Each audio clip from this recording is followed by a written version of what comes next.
Let's see. Where's the Discord?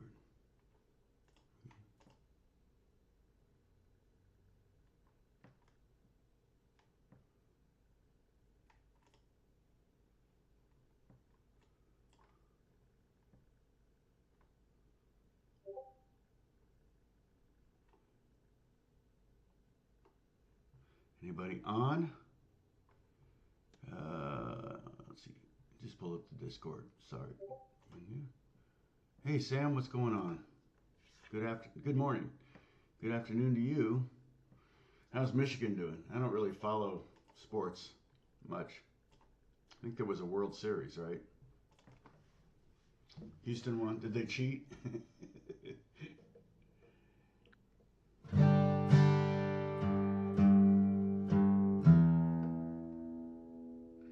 I think I need to change strings. Anytime it's hard to, hey, San Francisco, what's going on? Anytime it's hard to tune a guitar, chances are a string change will help. I know this guitar is intonated.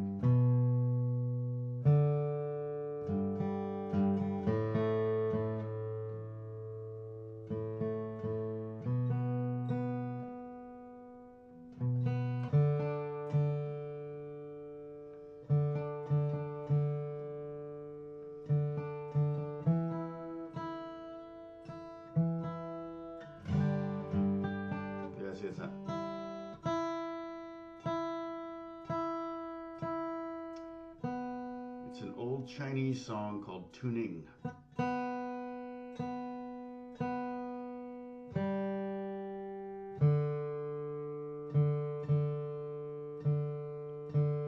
lot of people here.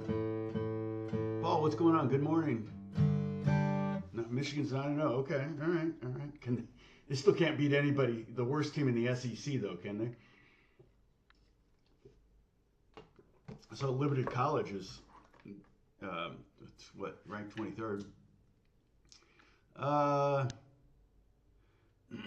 Check intonation. Yeah, oh, intonation is important. Basically, not a whole lot you could do on an acoustic guitar. It should be, a good acoustic guitar should be intonated, but on an electric guitar, you can adjust the saddles. On a Tele, you have 3 saddles, so you kind of have to average it out.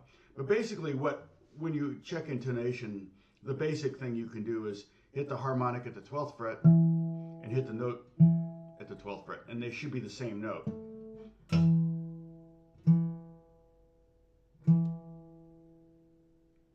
Yeah, basically same note.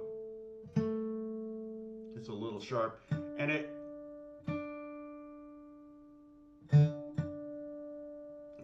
you gotta start in tune. Yep. And those 2 notes should be identical. It doesn't even matter what tuning you're using.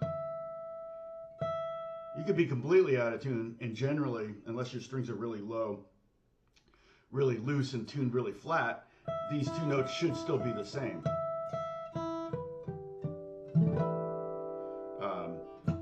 That's for tuning. This is for intonation.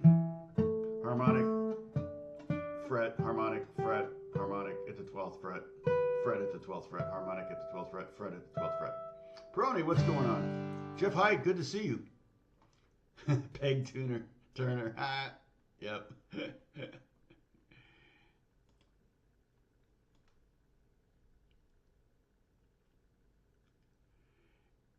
Any info on what is an emo math rock style? I have no idea.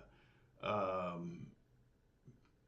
mean, based on a name, emo, shoegazing, heavy, dark, whatever. Math would imply maybe that there's complex meters, like 11, 16, and even that is like,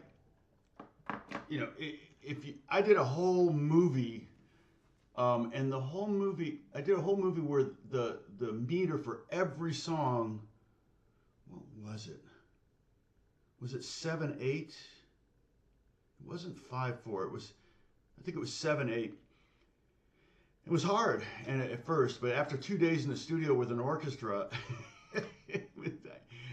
I was thinking in 7/8. In fact, on the way home, I was listening to the radio, and songs all are in 4/4, and the song sounded funny. I'm like, "What's wrong with these songs?" And they're all in 4/4. So I thought I'd do some strumming things. I'm not exactly sure. I don't have any graphics to go along with this lesson. I had a super busy weekend. It's been kind of nonstop, and it's just kind of woke up today and got to get going. So it's raining here, which I'm loving. Get to actually turn off the sprinklers, which is great. But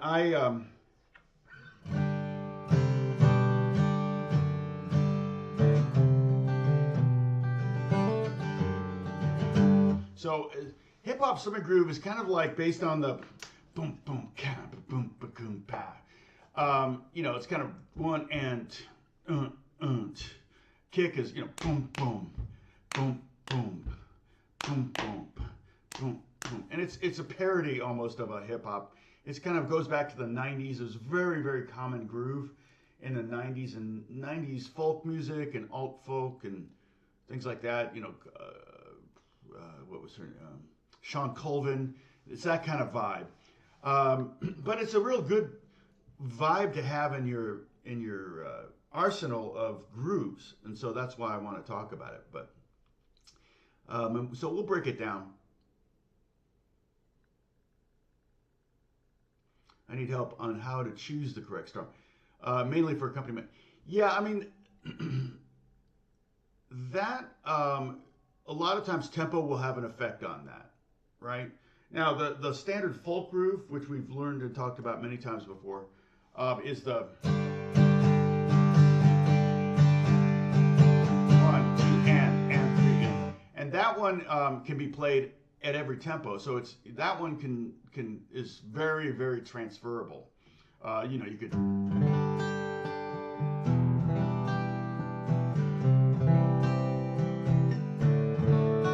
That's basically that strumming groove. That 50s sound is the same as like. I'm not even talking about the chord version.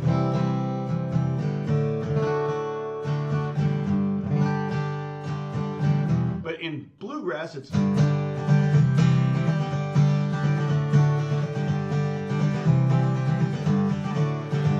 It's the same strumming pattern, but just super fast. So that pattern can kind of be used a lot in different tempos. So, but sometimes that may make whatever you're playing a little on the hokey side, especially if there's like, yeah, I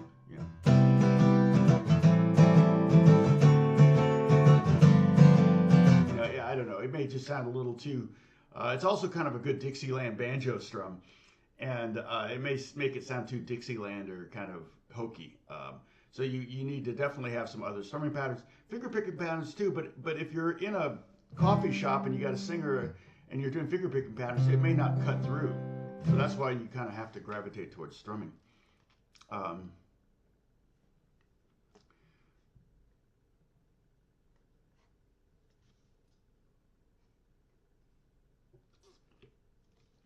Yeah, and sometimes if a song, the meter will definitely determine. Like you couldn't do the standard folk groove in a 6/8 meter. You would have to do something more like a 1, 2, 3, 2, 2, 2, 2.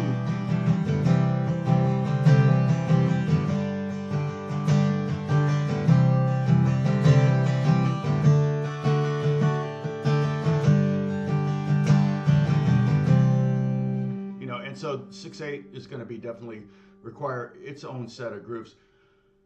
And then, there's various things you can do, like you can take any groove and kind of mute it.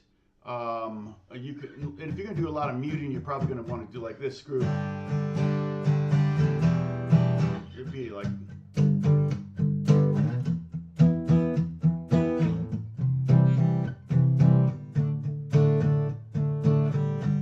That totally changes the vibe too.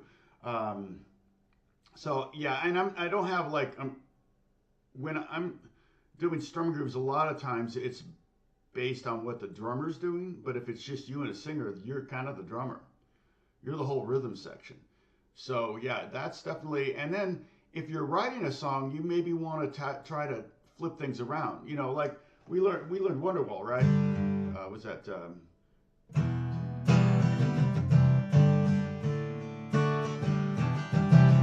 Was that? Is it?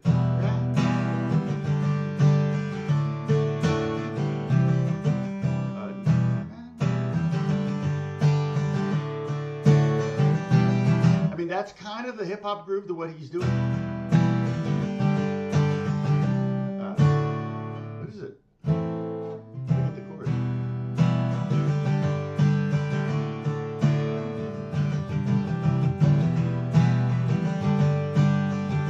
Oh, that's pretty good.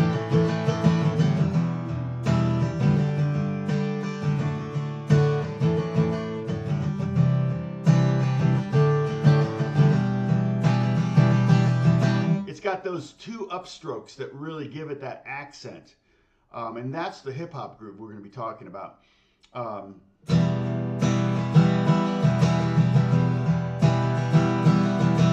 Boom, boom. Those are the most important hits right there, though.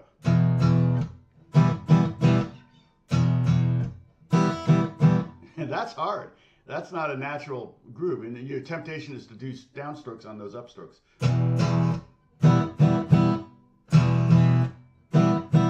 But those are basically the accents in the whole grouping of 16 16th notes.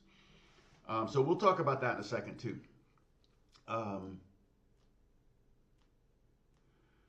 Are the 6/8 strum strokes played as 4 sets of triplet? No. 12/8 might be.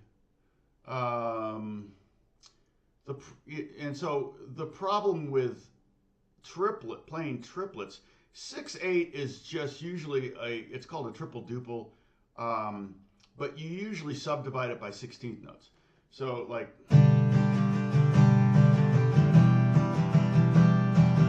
1 2 3 1 2 3 1 2 3 1 2 3 all downstrokes.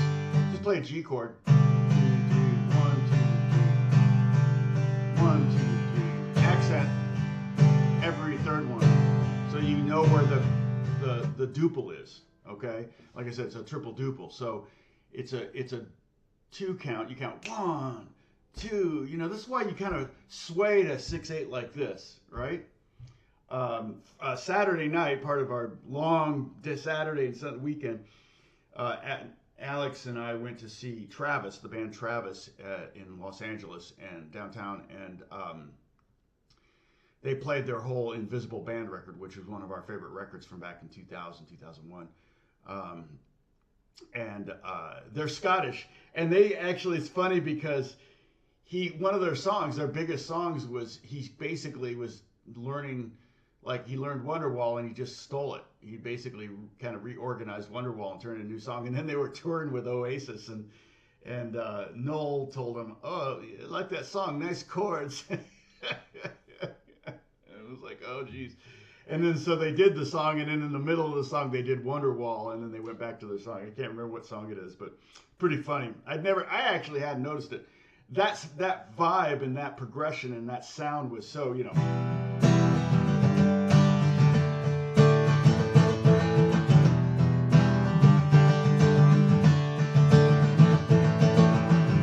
Was such a iconic and common groove back then. Everybody was writing songs like that, and I remember everybody saying, "Oh, you know, Oasis is the next Beatles," and I'm like, "Yeah, I don't think so. That's never going to happen.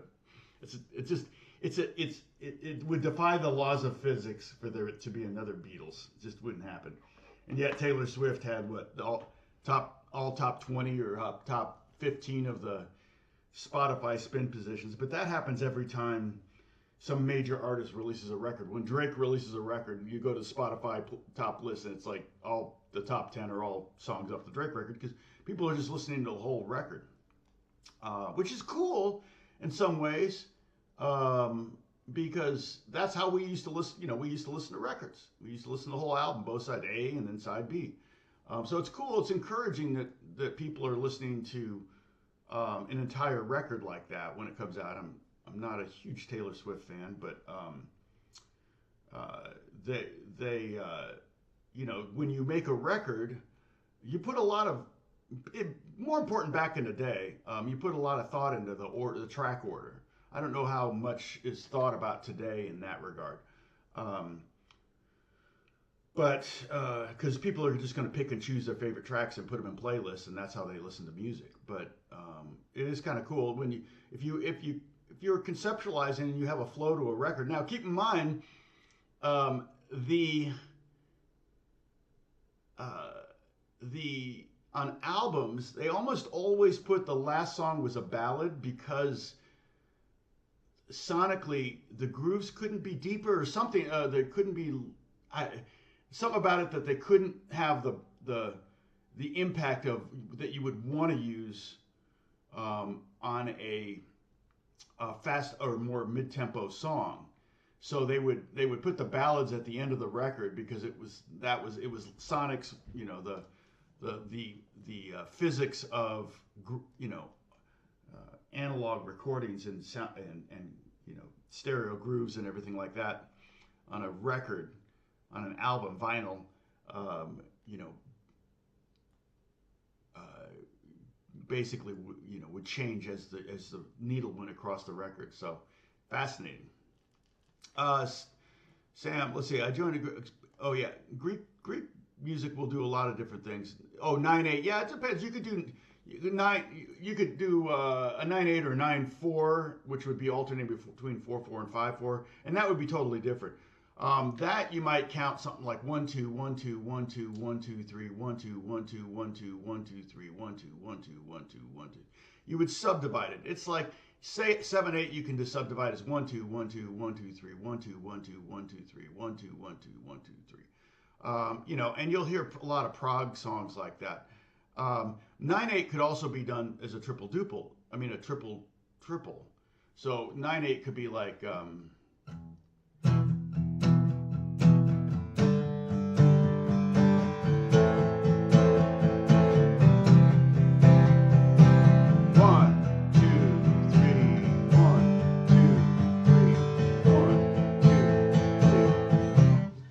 And so usually when you see 9/8 or 12/8 in particular, 12/8 is almost always going to be kind of a shuffle feel. So he's probably all going to be downstrokes on all of those eighth notes. You can subdivide them.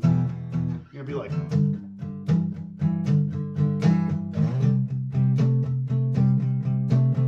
That's 12/8. Very common in blues. It's a Chicago shuffle.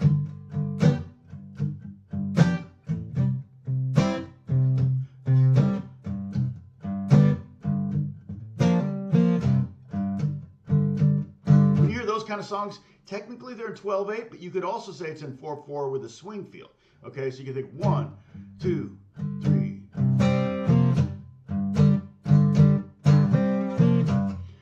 But chances are the drummer's going to be thinking more 12/8. He's going to go.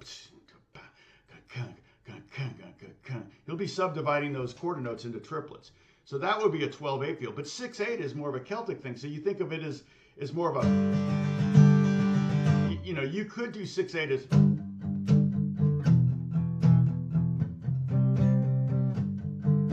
You know, 1 2 3 4 5 6 1. But normally, if you want that kind of feel, I would write that song in 12/8, meaning that you would be playing like 2 beats of G, 2 beats of E minor, 2 beats of C, 2 beats of D. Whereas if that were in 6/8, you would do a bar of G.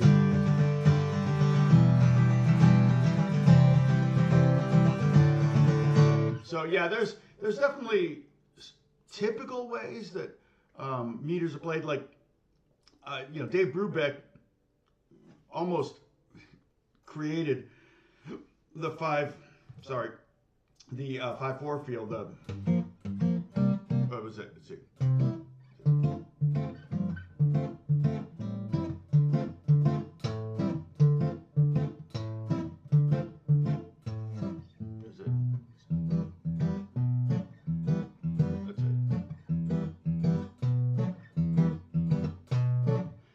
And so what it basically is 1 and 3, 1 and 3, 4 5, 1 and 3, 4 5, 1.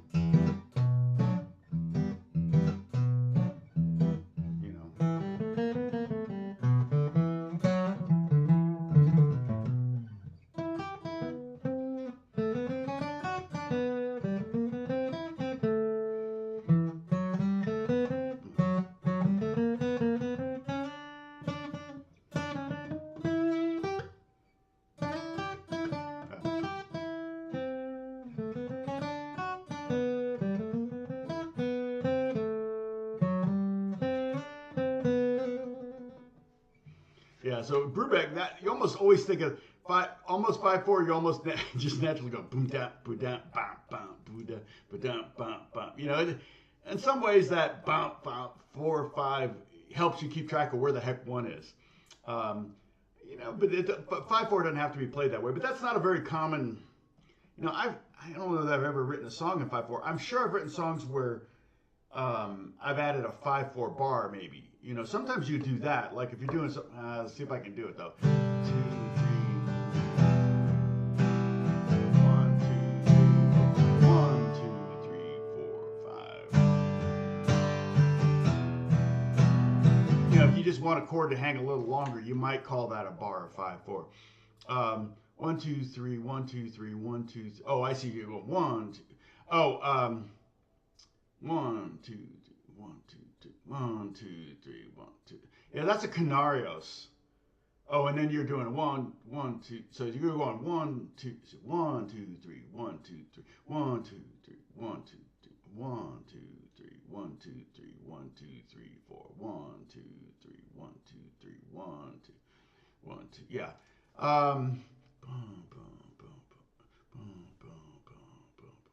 Something like that. I don't know. This is just a Martin. It's a D35. Somebody told me the 3 and 35 stands for 3-piece back. So I don't know if that's true or not, but D28s have 2-piece back. So and they just have 2-piece back. This is 3-piece. I don't know if that makes it sound much different, or if it's just you can use smaller pieces of wood to make the guitar. So Dead Man's Wife.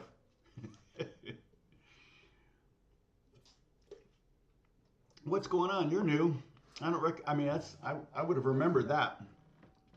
Oh yeah, everybody's giving you the big welcome. Sorry, they're gonna jump on you there. Go easy on the newbies. Don't scare them off.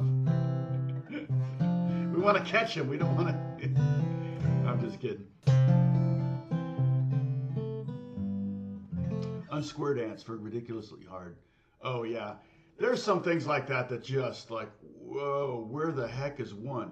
Well, even Radiohead has a song that, what is it? And there's a video, it's funny because there's a video of Tom York getting lost and having to start over again. Because I think the chord changes are on the 4th, 8th, 16th notes, like 1, 2, 1, 2, dun, dun, dun. So it's like, really, really easy to think those are downbeats when they're really the and of 4, the of 4, or the of the bar of the beat. So yeah, those kind of things can be kind of crazy, and you might accidentally stumble. I actually had somebody send me a groove the other day. One of the pop kids I write with, and they said, what is the meter on this? And I'm like, oh, well, actually, Justin Bieber's producer sent me an acoustic guitar thing. He goes, what's the meter on this? And I'm like, I don't know. It almost sounds like you can't change chords fast enough. You know what I mean? It's like, sometimes it's like you're going.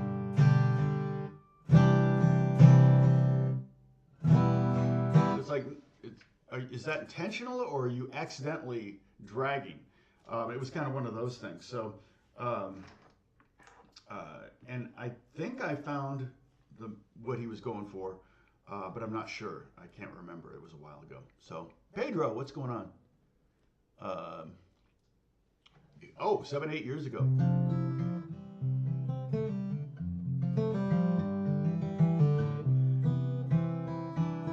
Yeah, I'm still making videos. Yeah, I did Baby on the acoustic Believe record.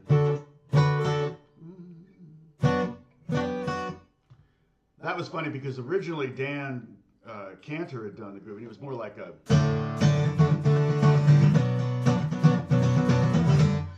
And Kook was producing the record, my friend Kook, and he said, no, I want it to sound like the piano, so.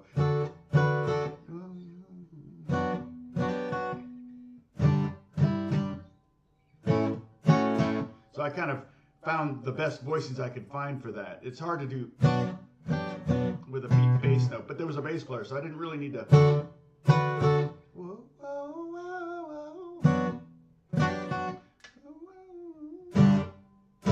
So it's just a 6/5 on every one of those chords.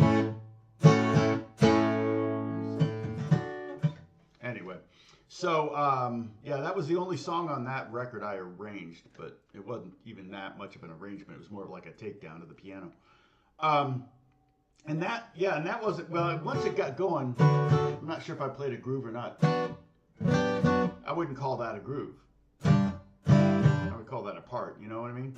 But it ended up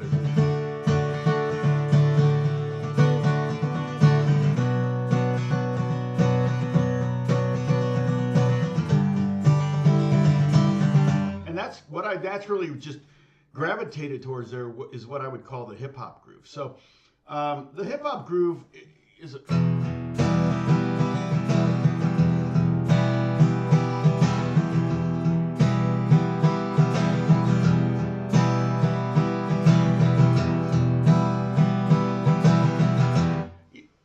for the first, I'm hitting about every other note for the first 3 beats, and then at the end I'm pretty much just doing 4E enda.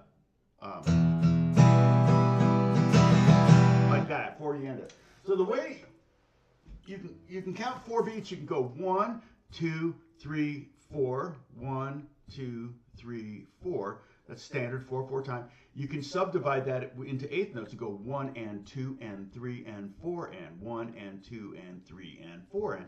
Or you could subdivide it into 16th notes, and that'd be 1E enda, 2E enda, 3E enda, 4E enda. Okay, say that with me: 1E enda, 2E enda, 3E enda, 4E enda. Let me write this out so we have it. 1E ampersand 2E ampersand. Good thing we don't have to say ampersand.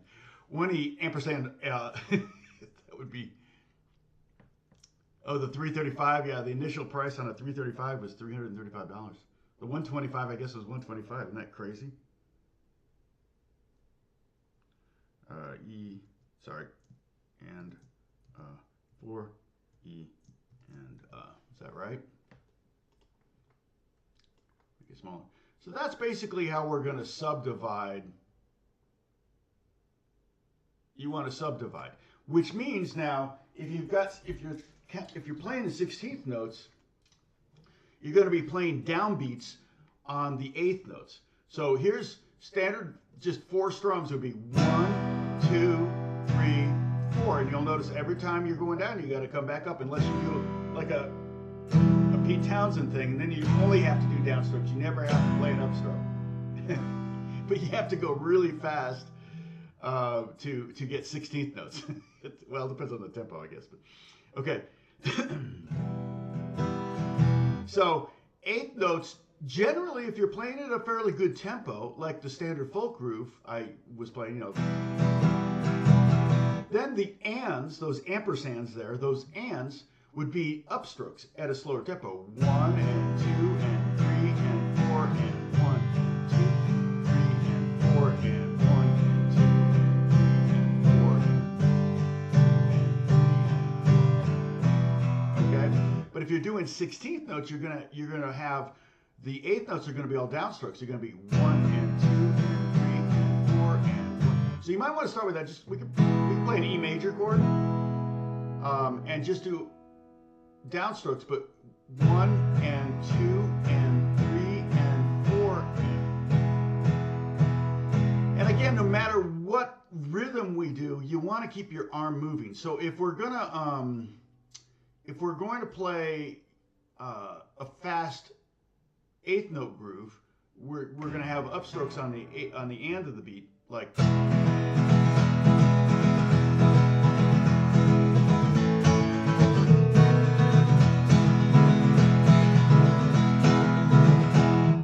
That's kind of the standard folk groove, kind of a little bit up tempo, and I'm keeping my arm moving, even though the groove is bum ba bum ba ba ba bum ba bum ba bum. Remember, I've talked about this before. If you watch maybe an Elvis movie or something, and you watch him play, he's like,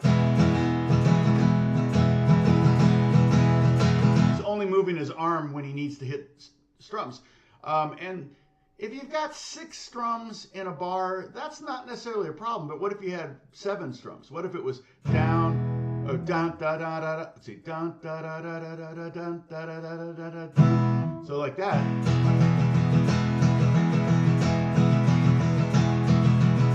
Like that. If you had something like that, then you would have an odd number, and that means every other one is going to be an upstroke.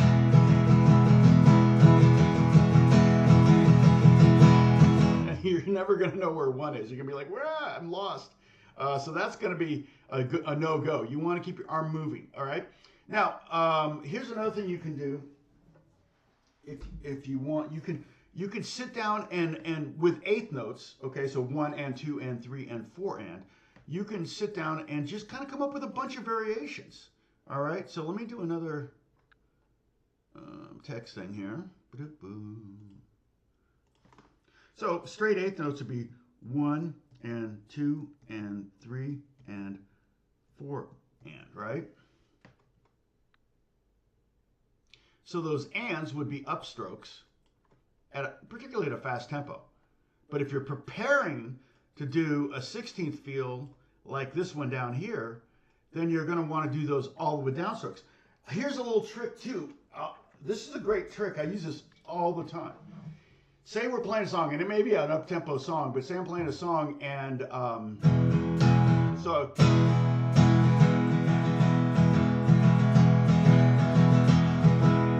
say it's here.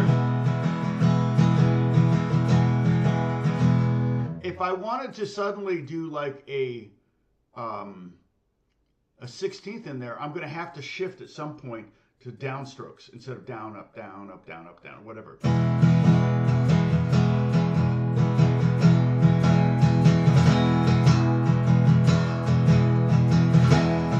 So instead of doing 4 and like that, I went 4 and or 3.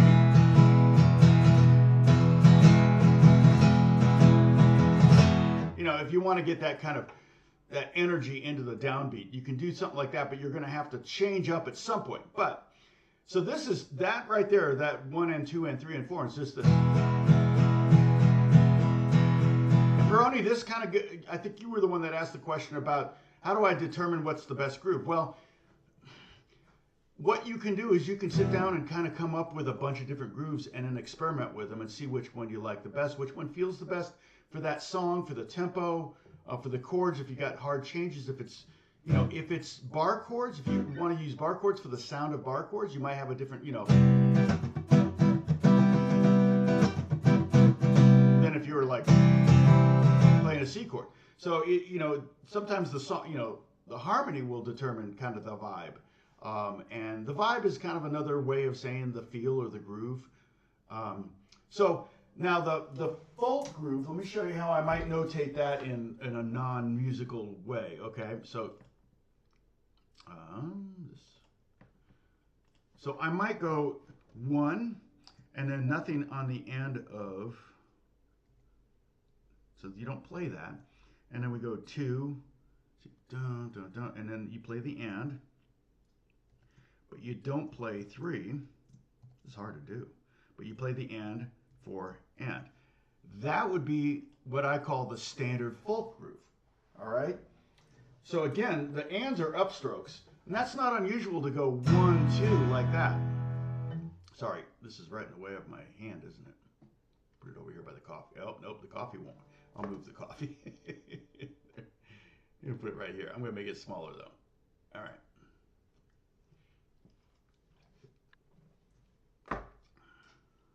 Hey, Lena Chen, what's going on?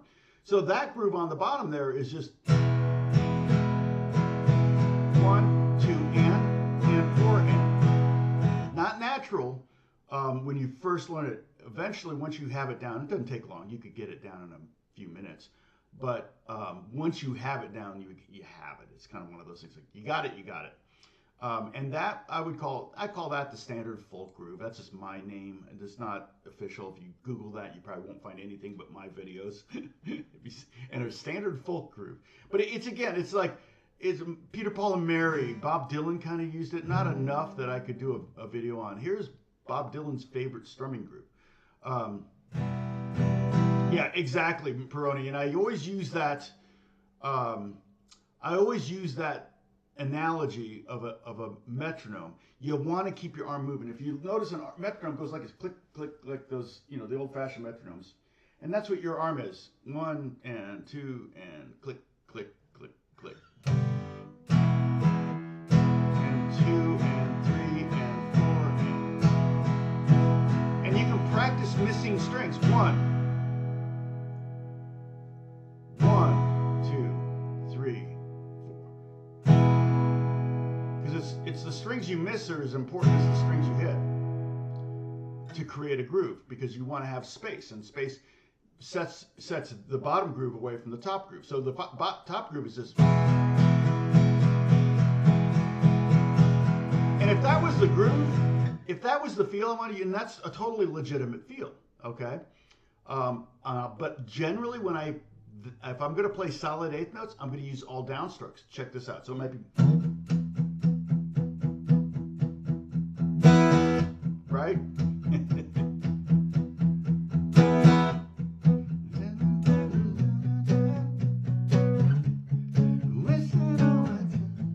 No.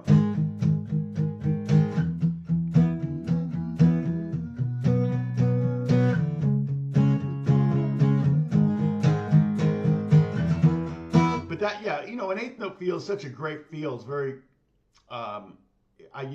that's probably almost the most common groove. But you'll notice that if I do eighth notes like this, 1 and 2 and 3 and 4 and, it's when I start to eliminate those notes that you actually develop more of a feel, rather than just plowing through a bunch of eighth notes. So when I eliminate the and of 1 and the 3, you get this.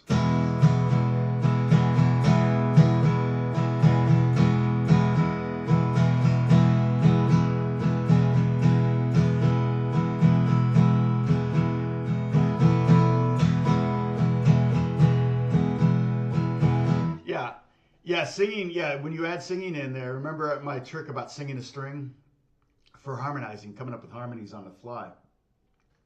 If the song,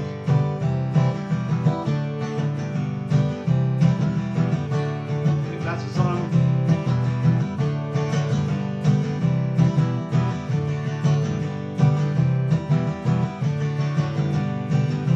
then whatever the melody is, whoever's singing the melody up here, if I sing like whatever's on the G string, it'll be,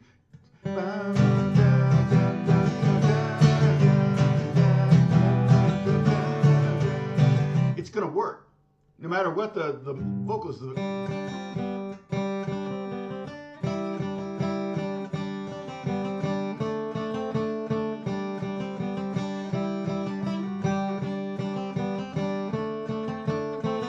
It almost, without fail, I could sing the D string.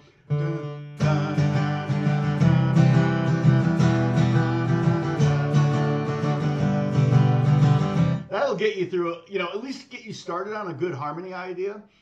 And then it will, you know, maybe save you in a couple live situations if somebody wants to do a song and you're like, I don't know the harmonies, but I know the words, you know, kind of thing. So, Daniel Fritz. Oh, thanks, man. Yeah, this is a 70s, kind of mid 70s, I think. I'm not even sure. They don't really have dates on them. Mid 70s. It's had work done on it. It was an abused child. I adopted it. So it was at Guitar Center. I got it for $1,100 at Guitar Center, which I went, $1,100 for a Martin. And I looked at it. It was like, oh my gosh, this thing's destroyed. But I had my guys work on it, and it's pretty much my main acoustic now. It's been on a lot of records and a lot of movies and TV shows and stuff. It's out all the time. In fact, I need to go shopping to get a new, I wouldn't mind getting a new main acoustic. Probably still be a Martin. I might get a newer one, but so what you can do with that now, you could just go through, you know, I could go back to my text here, that one there. I can copy the first line. You can do this on a piece of paper. You don't need to write an ampersand. You can do a plus sign. I should have done a plus sign. It's just as easy to find an ampersand. So, okay, I'm going to copy this here, right? And you can't see that. Okay, so I'm going to put it right on my chest here. But now I can put some you know, parentheses maybe on some of these other. Let's put it on the and of 2. All right. And let's do it to 4. See what that sounds like. I mean, you know, oops. There we go. Okay. So now we have another group. 1 and 2. 1 and 2, 3 and. Okay. And we can. So let's go ahead and clap that first one right there, the top one. 1 and 2 and 3 and 4 and 1. Say it with me. 3 and 4 and 1 and 2 and 3 and 4. And all of these things are different ways to absorb it, right? Different ways of learning. You know, we homeschooled all 3 of our kids, and all 3 of them had different styles of learning, and they're all excelling in their fields at a very young age. At a very young, it's unbelievable. And everybody brags about their kids, but it's like, you know, my daughter was speaking in front of, you know, thousands of junior high kids at age 21, 22. It's like I saw her do this. I went, how do you get the guts to get up in front of all those junior high kids of all things? And, you know, Alex is producing records, you know, and playing on sessions. He was playing on recording sessions when he was 13, 14 years old. I mean, he's been doing stuff for years.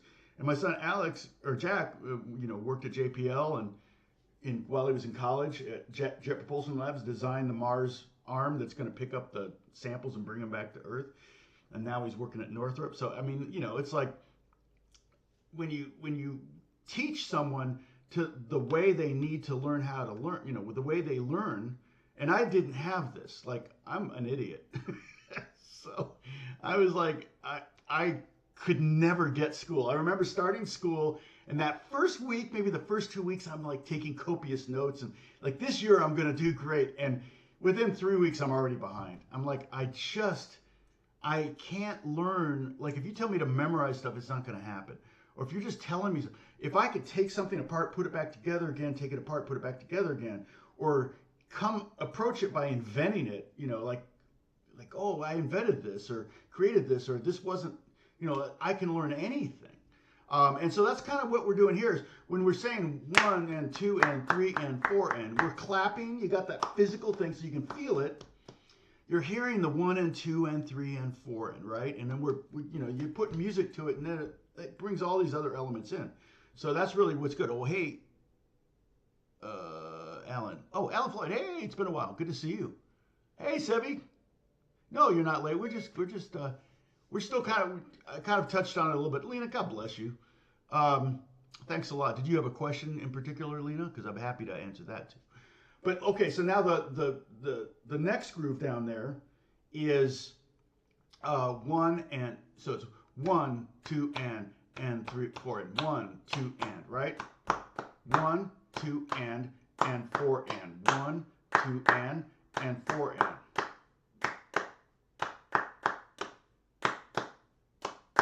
Now the clappy doesn't really help you with the down up strum thing. We're kind of working our way to the hip hop. But my point in showing you this, of course, now that it's like on my guitar. But the next groove, let me just play the next one, the 1 and 2, 3 and 1 and 2. And you can kind of see it, like if you clap it, see 1 and 2, 3 and 1 and 2, 3 and. So you can take that first groove and just put parentheses around 2 random notes. You can even put a parentheses around the 1. That's actually a really cool thing to do. That's kind of reggae. Reggae would do that. Ska would do that too, where they don't play anything on 1. That's kind of the, you know, the kick drum no, you know, it's like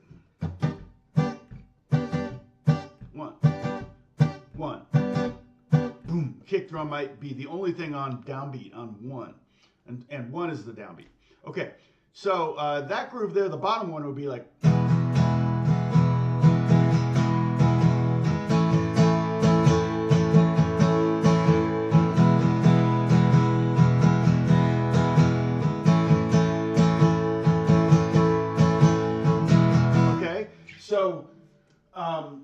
So I will talk more about this, okay? And Lena, yeah, I'm going to do a series on this. I'll talk more about this in a future thing. We'll maybe do a lesson, one of our Monday lessons on creating your own grooves.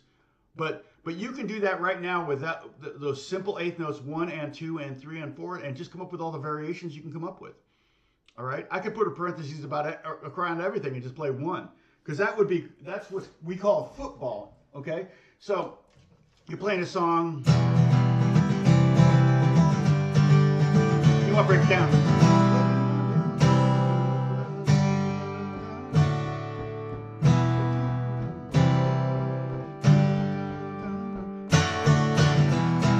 So that would be something that you would do to what we call break down a song, to kind of give a song dynamics. You really don't want, when you're playing a song and with a band or with you're backing a singer, if you're in you want the song to have an ebb and flow. You want it to kind of rise and break down or things like that. And so that's, there's tricks to doing that. And so, digging into the groove, that's the song. And then you break it down into just what we call footballs. Just play 1, 3, 4, 1, 2, 3, 4, 1, 2, 3, 4, 1, 2, ba-da-da-da, back into the groove. And it creates an energy and a momentum. And I say this every time, all the time, music is manipulation. And it's really, you're manipulating people with the notes you're playing, with the rhythms you're playing, with the pitches, with the lyrics. I mean, it's all about manipulation. It's a very, very powerful medium. It's why every country uses it. You can tear down walls with a song. And okay, so the bottom one right here, though, this is that's how you would count a 16th note. 16th note. 4 bars or 4 beats of 16th notes, you would count it 1 E and 2 E and 3 E and 4 E and thank you. Hey Brad, thank you for 1 E and 2 E and 3 E and 4 E and okay, that's how you break that down. You could do check this out. I'm going to do, this will be another one of the lessons. But I do this one all the time, and so if you just play solid 16th notes, it could be very boring. Like,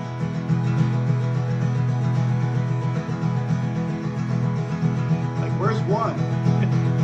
If you had a chord change, you would know,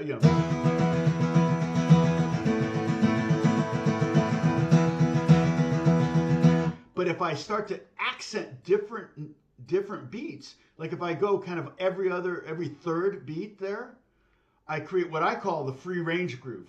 I call it the free range groove. Again, you can Google it, and you'll probably only find videos by me. I made up the name, and it was based on the B of A commercial it was a Wells Fargo commercial back in the 90s, and it was like this, like.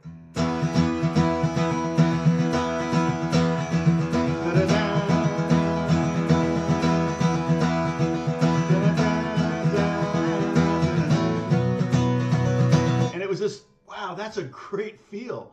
And basically what I'm doing is I'm doing that solid 16th notes, but I'm accenting every 3rd chord, every 3rd strum. So it's and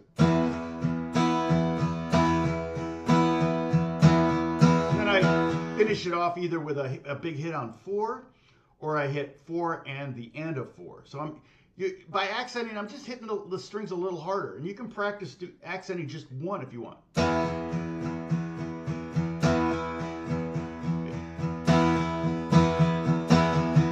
Like I said, we'll do this one another day, but that's a great feel. It's like.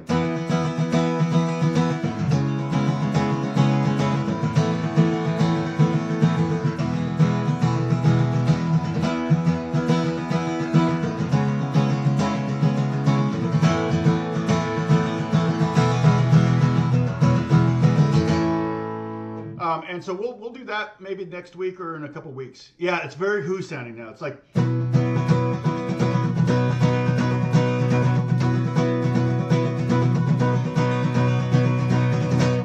And he does that. He does the triplet feel into it too, which when you do the triplet, I end up on, instead of on a downstroke on the downbeat, I end up with an upstroke, which is the opposite of what you want. So you have to kind of recenter yourself within before the next strum, which is kind of difficult. But I was a big fan of that record, and particularly that song. And Paul and I actually we played that. Didn't we play that? Wasn't that one of the 3 songs we learned? Was Pinball Wizard? Was that one of our songs?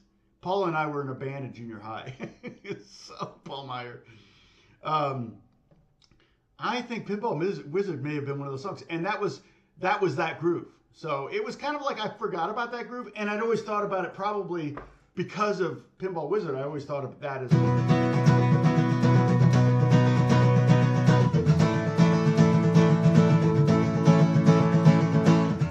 that would have been one of those mystery songs. That would have been a good mystery song. But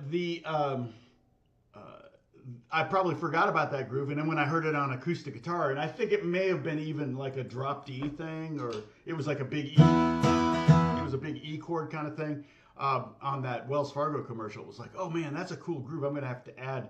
We murdered the wizard. Yes, we did.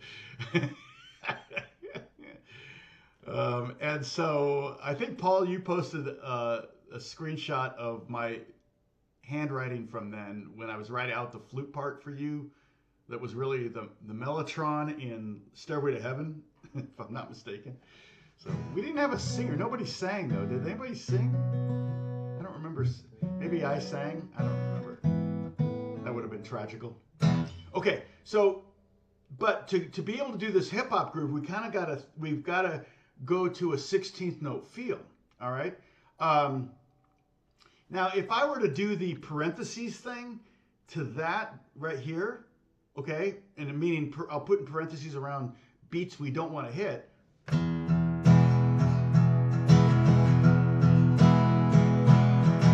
I'll do that right now, directly underneath it, and I may have to pick up the guitar to do it, but let me go like, how did I do this again? All right, so first off, I'm going to move this up a little bit so that when I'm making changes, you can see it with me. Okay, then I've got to click on this. It's not very... kind of counterintuitive. Copy, paste. All right, now it's bump bump. So we're going we do we just play two. We start out with 2 downstrokes, 1 and, because remember we're playing a 16th note feel. So we're playing down strums on the ones, or on the 1, 2, 3, 4, and on the ands of those. It's the E's and the U's that are all upstrokes. Oh. Can you please repeat the 16th note where you put an accent? I was too slow to write down. Okay, yeah, I can do that one. Hold on a second. Like I said, I'm going to teach that again in a future thing. But basically, it's if you want to count it, Lena, that would be. I'll put it right here. Basically, you can kind of think 1, 2, 3, 1, 2, 3, 1, 2, 3, 1, 2, 3, 1, 2, 1, 2, and that adds up to 16. I'm not thinking 1, 2, 3, 1, 2, 3, 1, 2, 3, 1, 2, 3, 1, because it's 1, 2, 3, 1, 2, 3, 1, 2, 3. So down, up, down, up, down, down, up, down, up, down, down, down, up, down, up, down, up, down, up, down, like that. That's kind of how it's going. Oh yeah, I've done a lot of videos on open tunings. Okay, so dump, bump, bump. Let's see, boom, boom, boom.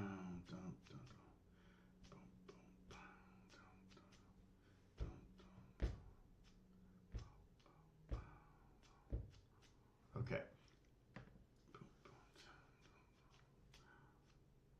Shoot. Now I gotta pick up the guitar. Good.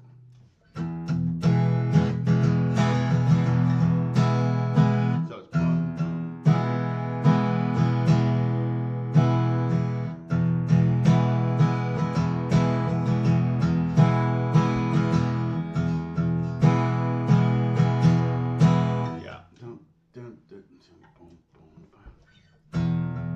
I'm not used to thinking it this way. Yeah. Okay. So it's the and that's hit. So we got here. Let's see. So I want to go here, bum bum bum, and then bum. Let's see then. This is a kind of a confusing way to look at it. Nope, wrong one. But it might work for you. Again, it's all about different ways of learning or seeing things. 1 and 2. I'm kind of. You can do from beat 4 on. You can hit every 16th note. So that would be like that would be beat 4. So it's 1 and 2.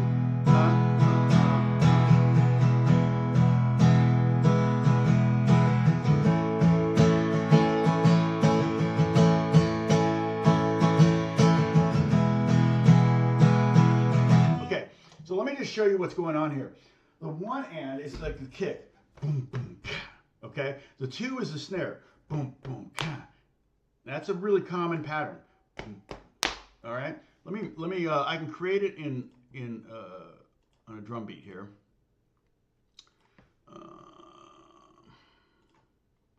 So we can hear it.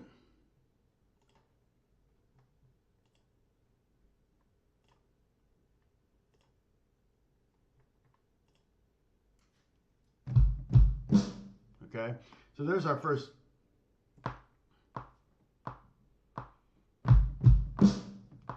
There's our first 2 beats. Now, generally,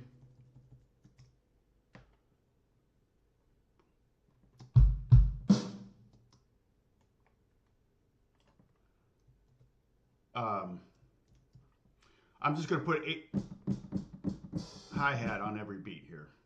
Hold on a second. 2, 3, 4. Okay, that's, you can't really hear that. I can turn it up, but quantize that. Loop this.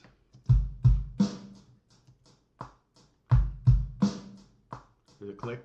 1 and 2, 3, 4. 1 and 2, 3, 4.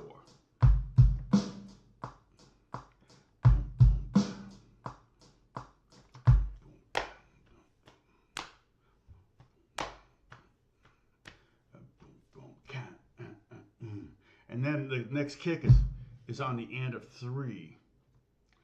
So I'm going to put another kick here on the end of 3. And then what I'm going to do is see those, the and the E around 3. So the anticipatory 16th note to beat 3 is the and the E is the one right after it. That's that kind of ghosting thing. Normally, I'm going to keep it loud, but normally,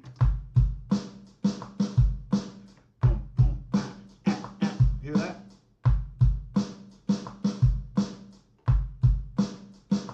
So let me get rid of mute. 1. Hear that?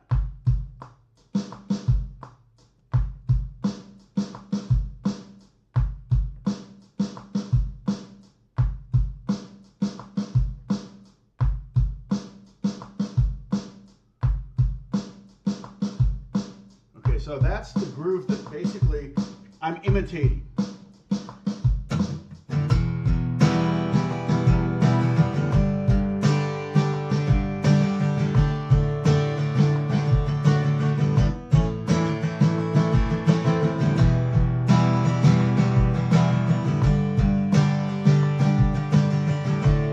Okay, so that's the origin of this groove.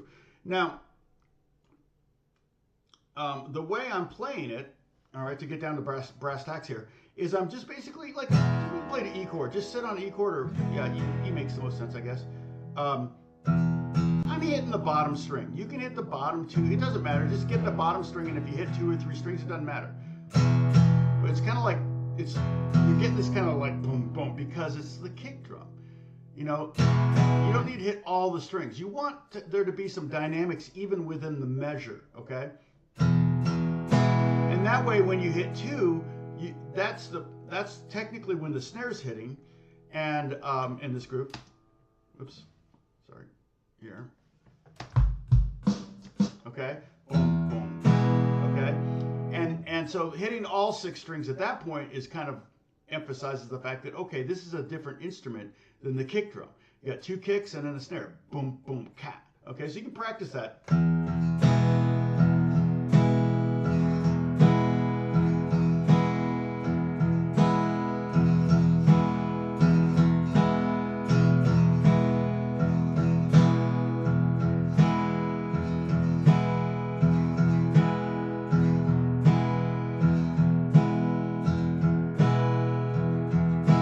So that's the first 2 beats basically, but then on the of 2, right before the 3, we're going to hit 2 upstrokes in a row and then a downstroke. And the downstroke can be, again, just the bottom, like,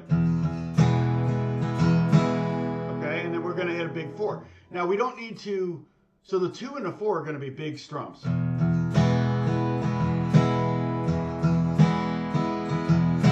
that? 1, 2.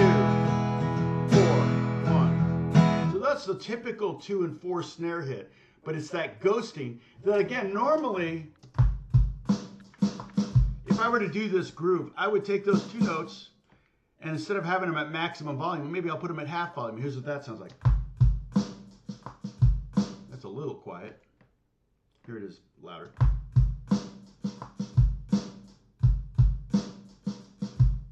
Hear that?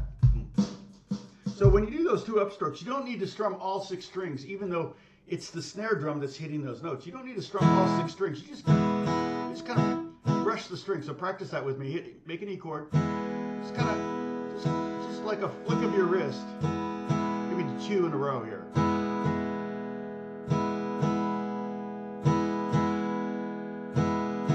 That's good enough. It's like almost like a reggae part, you know. You don't need to. You just play the top 2 or 3, 4 strings.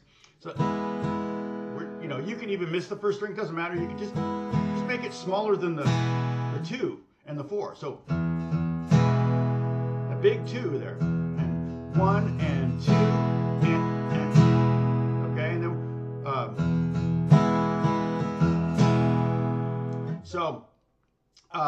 so we have 2 low hits. Right? 2 bottom string hits, 1 and 2, and then we have 2 top strings upstroke hits, smaller hits. So it definitely has this different sound. So it's like kick drum, snare, ghost, because that's called ghosting the snare when they just kind of, you'll see a drummer go, when they're doing 2 and 4, they do this. They got a big stroke. But then when they're ghosting, they're just kind of letting the stick bounce off the head. Okay? Boom, boom, pow, boom, boom, pow, boom, boom, pow, boom, boom, pow. Okay? So, and on the right hand, you're just doing probably solid 8th notes or maybe some subdivisions, but very, very simple. So it's the left hand that's got that's kind of telegraphing that hip hop vibe or that ghosting vibe.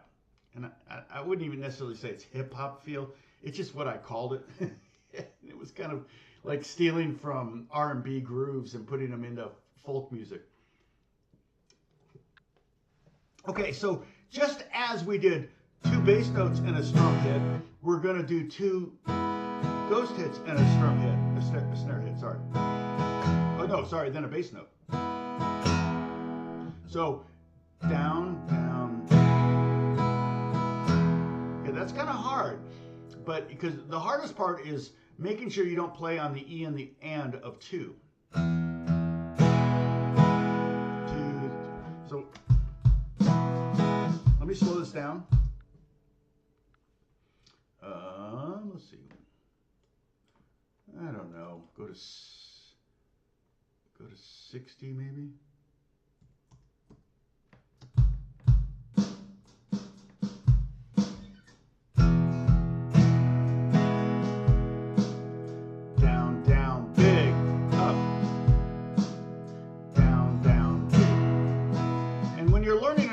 You kind of want to break it down into bite-sized chunks. That's a great place to start. The hardest beat to get is that first upstroke. And then get that second one. And again, the 4 and the E, the whole bar, the beat 4 can be a lot of different things. You could go, is what I have written there, 4 E and, or it could be 4 and, or it could be 4.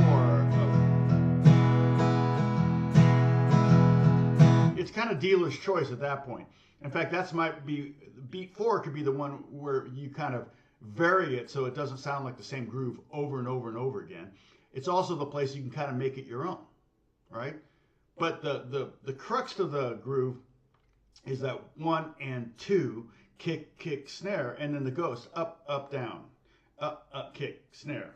That's kind of what we want to get. Okay, so down, down, strum, up, down, strum, down, down, strum, up, down, strum, up, down. Practice that. Up, down, up, down. Exactly, Brian. That's exactly right.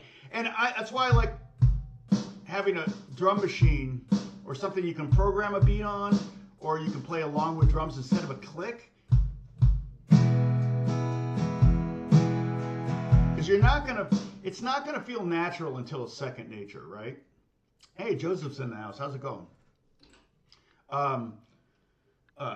It's not going to feel natural until you've done it 1,000 times, like Brian just said. So that's good. Eggnog, bourbon, French toast, Irish cream. Stop talking food. You know I'm intermittent fasting, right? I got 7 hours before I can eat. So stop talking about food. I'm doing like 18, 19 hours, no eating, and then like 5 or 6 hours where I can eat a window. So I actually like it. I feel good. It's like the last hour I'm like, oh my gosh, I'm so hungry. Somebody gave me a tip though. You take a little bit of salt and put it on the very tip of your tongue, and it kind of gets rid of cravings for an hour or so. So that's kind of cool. That's an easy fix. I love those kind of tricks. So unfortunately, there's no easy fix or trick to getting this groove down. You just kind of have to muscle through it. And once the other thing, Brian, you do is you can start at a slower tempo, but if you go too slow, you may never get it because you'll never get the feel. It's almost like you keep trying it and you keep messing up. You keep trying, and you keep messing up. And finally, you get one in a row, and you're like, oh, wait, I just did it. What did I do? What did I do? And then you're like, oh shoot, and you keep trying, and you mess up, and then you get 2 in a row, and you're like, wait, I did it. I got 2 in a row. It's totally like that. I mean, it's the same thing when I'm practicing banjo or flamenco or things like that, where I'm like, I got to get this pattern down, and I'm like, okay, just power through, and you can do it real slow, and that's always good. They say, slow and get it right, and I'm not disagreeing with that necessarily, but you got to play it at some point at a tempo that people want to sing along with. And this groove at this tempo.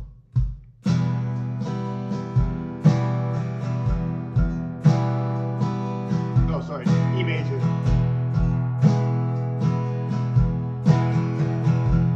Cheeseburger. Thanks, Jack. Now everyone's just going to be talking food. You guys are mean. No, I'm just kidding. Yeah, there are many free DAWs out there, and almost all of them probably come with some kind of drum machine program. I use Logic, I use Logic Pro. Logic Pro is only $200. So, I mean, if you've got a Mac, I don't think it works on PC, but if you have a Mac, it's insanely deep. You almost will never, ever have to buy anything else unless you're doing, like, professional scoring or something.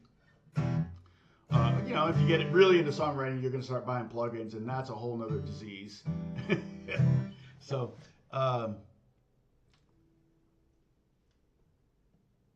yeah, and taking breaks is always good too. Definitely, Brian. Especially, have a couple, 3 or 4 different things that you're working on. You can bounce between. I've been doing that with the flamenco stuff. Trying to getting the resquiatos down. It was so hard, I couldn't do that. I could do like this faker resquiato. But I took a lesson, and the teacher just totally, and that, what,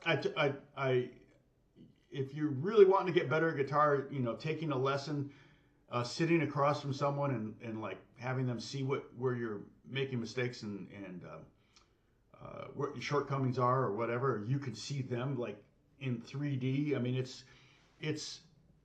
great. Now, it's a lot more expensive than watching a free YouTube video or sitting through an ad, obviously. But even just jamming with friends, you know, like Brad has, you'll see Brad up here every now and then, and he has a jam session at his house every now and then. And it's just a bunch of players, and some of them are good and some of them are okay. And we just, you know, you watch each other and you learn, and you're learning new songs, or you're learning new chords, or you're learning new strum grooves or whatever. And so a good time is had by all. PC is still a good choice. I'm sure there's 1,000 different DAWs, digital audio workstations for PC. I'm a Mac guy though, so I just always had Macs. I've never owned a PC.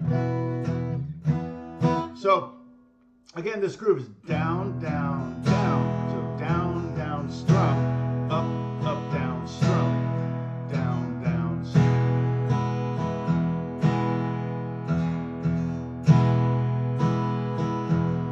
Now, if you'll notice, after beat 2, when I do that full strum, I'm doing the E and the of 2, but there's parentheses around them. But I'm still playing them, but I'm missing the strings. That's what the parentheses means. It means don't hit the strings. See, the top groove, 1 E and a 2 E and a 3 E and a 4 E and a, sounds like that. But if the second groove is 1, that's it.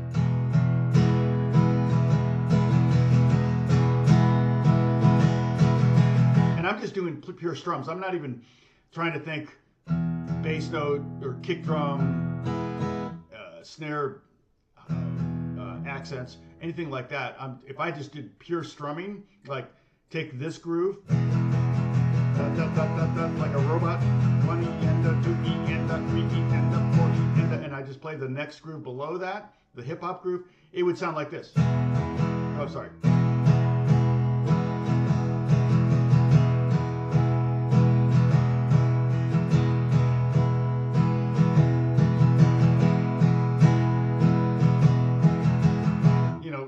Lifeless.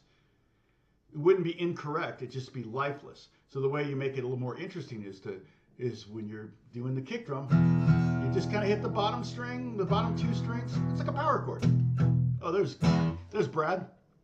Yeah, the jams are great. Yeah, you know, Christmas is just so crazy busy. Holidays, Thanksgiving. I mean, I think what we do, 6 services at church. And in our auditorium, it seats 3,500 people, and we still got to do 6 services. It's all those people that just go to church on Christmas. Hey, channel, what's going on? Good to see you. I sang. Nice to meet you.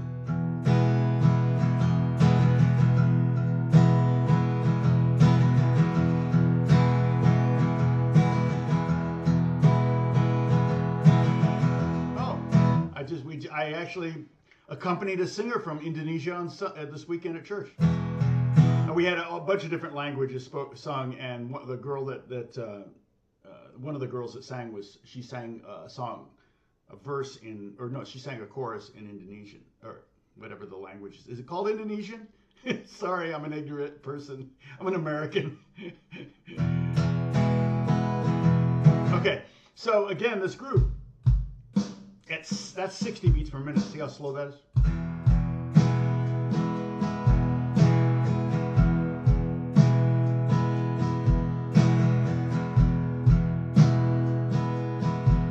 So let's try getting that and, or the before 3 and the E after 3 and the and. So that would be like this. Oh, sorry. See what I did there? So I'm going kind of brushing the top few strings with upstrokes and then answering with a downstroke. Try that again. And I'm just hitting the bottom strings like a power chord. Okay?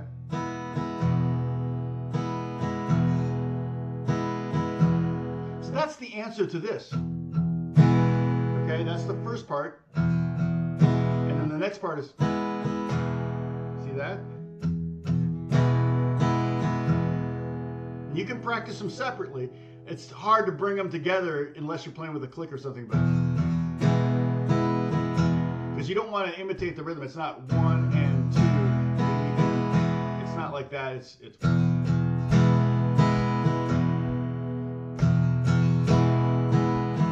don't need to worry about beat 4. 1 and 2. 1 and 2 and 1. Okay, and that's the okay. So let me just put it at 60. You know what? 60 is just so dang slow. 85 was what I had it at originally, but I felt like that was too fast. So let me go 70, and I'm just gonna play it for a while on an E chord. So you can bookmark this moment in the video if you want, and you can practice strumming. So this is 70 beats per minute.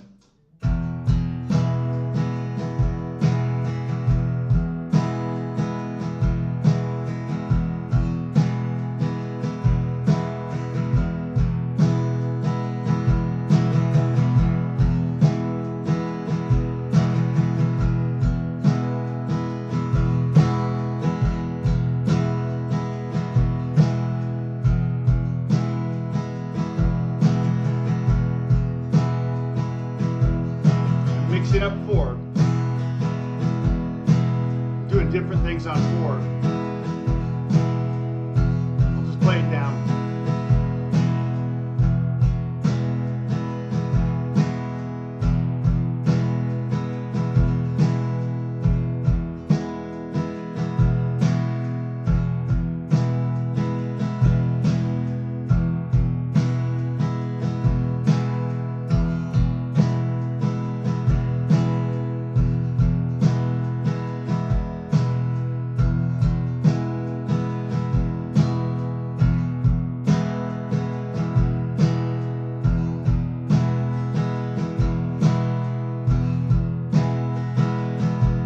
Okay, so that's quite a bit at 70 beats per minute. And about what time is this? So about 1 minute and 15 in is when I started doing that. So yeah, sorry, I don't do. I mean, I might play the occasional guitar lick or something, but I don't generally. I don't know any Dream Theater songs. Sorry, never got into them. I know people are big fans of them. There's so many bands to get into, and when I was young, I was really into the Beatles, and I became a jazz snob and got into, Charlie Parker, and I was really into Wes Montgomery and, George Benson and things like that. And then I got into alternative rock when I moved to LA, started playing in like bands like Police and U2 and things like that. And I was almost always about making music and less about listening to music, which meant, the only time I would hear artists, different bands or whatever is when students would bring them to me. Like I had so many junior high and high school students that they would always have like the latest. I think I heard Nirvana for the first time from a student, brought in a record. I'm like, who's this? Nirvana? What the heck? And it was over at that point. But yeah, so I never, Dream Theater was just a band I just never got into. I don't know. The prog thing, which I was really into when I was younger, like Yes and Emerson, Lake and Palmer. Never got into King Crimson, but I never got into Rush.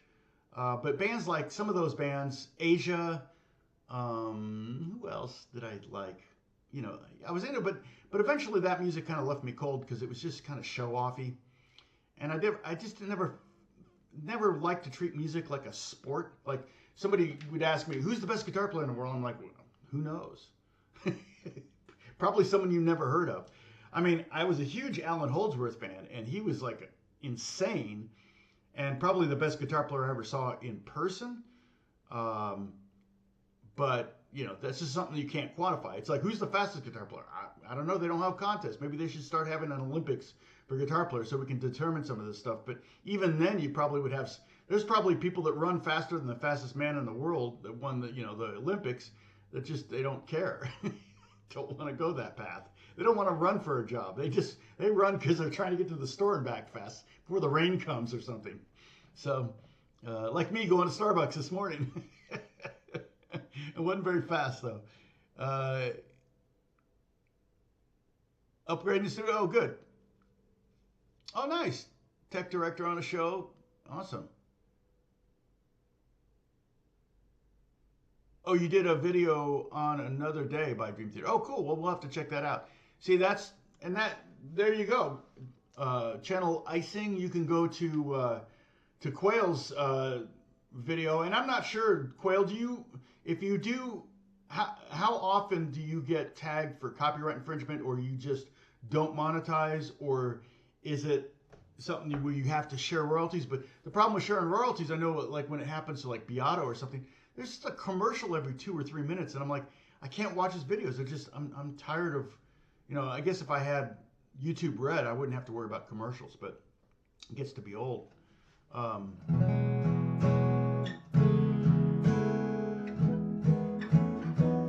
Yeah, I just can't do everything. It's like, yeah, and I'm working all day, like I'm, playing music all day, working on projects, my stuff or other people's stuff. And so sadly, listening kind of falls by the wayside. And, the best listening time for me, and I was just thinking about getting like Apple Music or something like that. And I realized, yeah, I'm in my car like 30 minutes a week. And that's when I do my best, when I used to do my best listening in the car when I would drive a lot, back when I was driving a lot. I would listen to so much music, and that was great. But now I work from home, and I don't really have to go out much. And if I go out, if I'm driving somewhere, it's usually with somebody else, and it's not really listening time. So, but yeah, Alan Holdsworth was amazing. I mean, I met him a few times, and I would shake his hand, and my hand would just disappear. He had the biggest hands, and it's like it makes sense because you see his chord voicings. And you see the harmonic structure that he does. So hopefully I've done other, let me find it. I've done another video on this, so we can totally go to, let's see, strumming.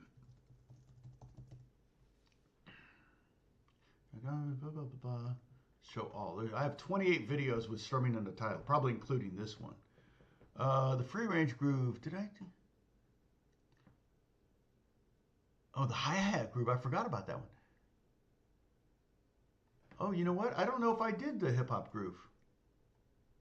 Strumming lesson 3. Interesting. In these videos, man, the first one, the basics, has 27,000 views. That's not bad. It probably puts it in the top 20 of my videos. The next one, Strumming Lesson 2, simple versus syncopated, only got 10,000 views, then 5,000 views, then 3,500, then 3,900. The Celtic Groove got 56. I got 98% likes, which tells me there's probably a couple Irish people saying, that's not the Celtic Groove. You don't know what you're talking about, which I get that. Anytime you go out there, I'm sure, Quayle, you've experienced that. Anytime you get yourself out there, people are going to accuse you of being an idiot, and that's fine. I agree with them. I'm an idiot. I have the free range groove. Okay, so if Lena, if you're still there, here's that free range groove. Okay, that's the 1 2 3 1 2 3 1 2 3 1 2 3 1 2 1 2 1 2 3. I mean, that's not really how I'm counting it, but that's kind of how it sounds when you break it down. Let's see, what else? We talked about, so the free range groove. The hi-hat groove is cool. That's the one where it's just solid eighth notes and you accent right the hi-hat before it. So it's like, and you can't really hear this, hold on. See how it,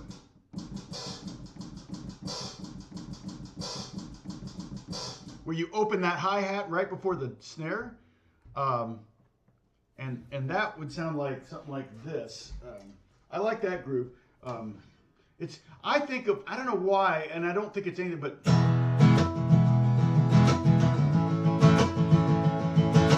and I'm doing this for the snare hit on 2 and 4. 1 E and 2 E and 4 E and 1 E. And that takes a while to get down, okay? But I'm basically just putting the palm of my hand here. Let's see, can you see that right there? Boom. Kind of at the same time I'm hitting the strings. You can practice. Don't do this in practice because you may be doing this and not realize it. You you want to do it with open strings so that you can make sure you're muting them.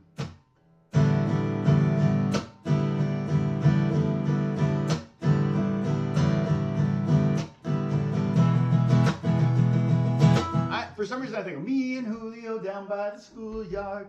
I think of that groove. I don't know why, but that's what I think of that song when I'm playing. And that's called the hi-hat groove. Let me see if I can grab this here. Here we go. Oh, here we go. Triple link. And there's the hi. I call that, like I said, the hi-hat groove. We have good views today. Got up to 46. Is that right? Holy cow. Congratulations. To me, I'm just kidding. So, yes. Yeah, and that's what I'm doing. I mean, like I said, so I've got this, I'm going to go back to 85 because that's what the tempo is. I was writing a song and I don't want to mess up my, oops, come back here. I'm going to go back to 85, okay? But I'm not going to play that, but I can play so this is called drummer, and this is part of,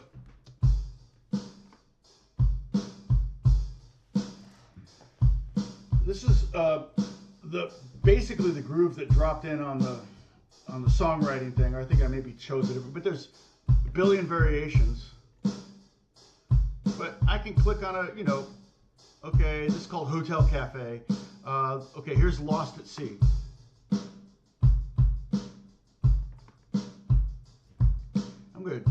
Let me adjust the drums so we can hear the hi-hat better. It's never turned up loud enough in my opinion. Turn down the kick's already down. Oh, weird. Let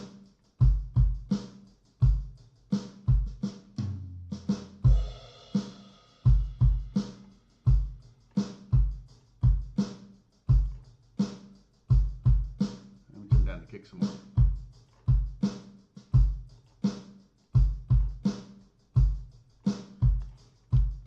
It's like, okay, the first thing you want to listen to when you're wanting to imitate a drummer or a drum groove, the first thing you listen to is the hi-hat, okay? Whatever the drummer's doing on the right hand is going to be what you're going to kind of do on your right hand, at least the subdivision. So is it an 8th note feel or is it a 16th note feel? Well, let me solo the hi-hat. Can I do that?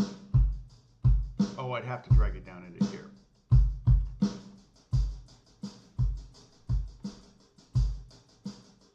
Oh, that's what was happening.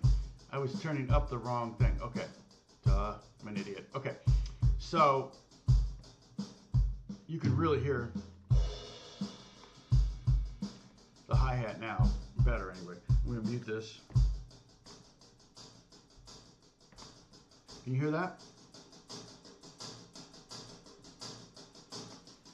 So that's telling me,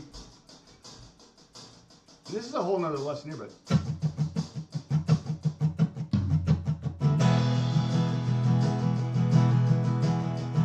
that's telling me that's the groove. Now let's pull in the kick. Let's get rid of that crash.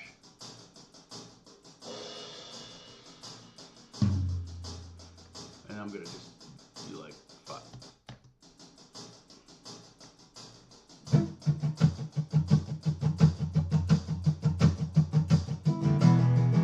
Let's see what the kick's doing. Here's the kick.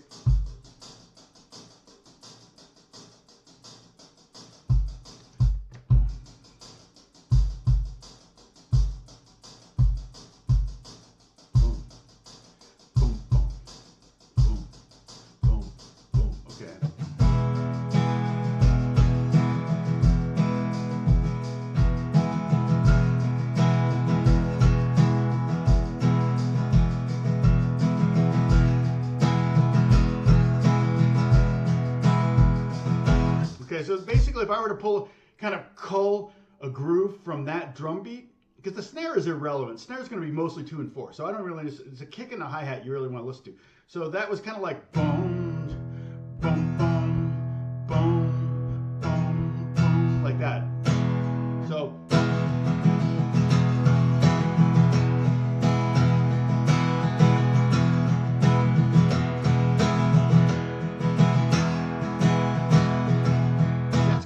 I might pull from that.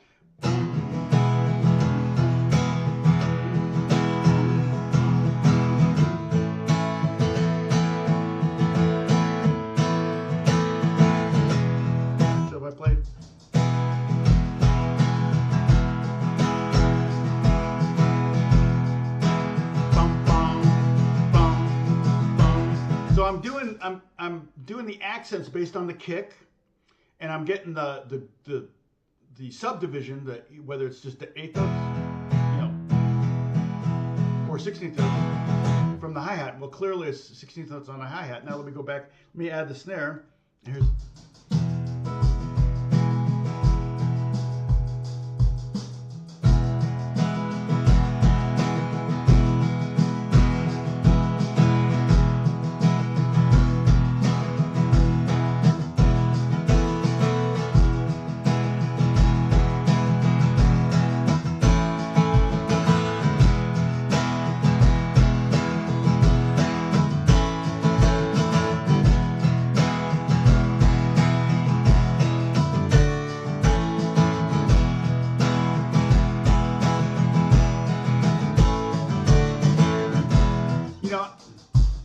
So that's kind of that's a great groove, and it's inspired by that. Well, okay, so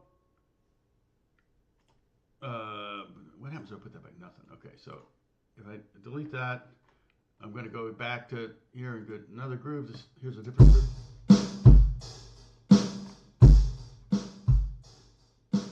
It's more of an eighth note feel. Okay, so if I drag this here, mute here.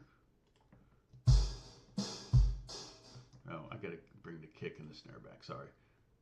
I turned it down in the wrong place. Yeah,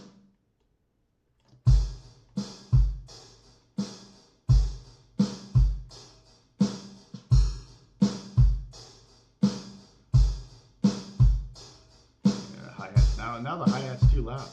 Okay. Now if I solo the hi-hat, check this out. It's eighth notes. All right. So I'm going to solo the hi-hat. This is the tempo is 85 beats per minute. We're going to mute the kick and snare. One. Now, I might still do downstrokes on all of this. But let me add the kick in and see where we're going to go there. Wait. What did I just do? That's what I wanted to do. Hold on, sorry. There we go. 3, 4. Okay. Kick. So the and of 2. 1, 2, and 3, 4. 1, 2, and 3, 4. 1, 2, and. 1, 2, and.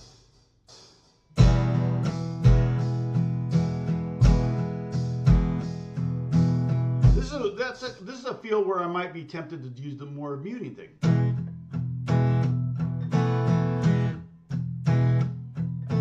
So I'm doing eighth notes, all downstrokes.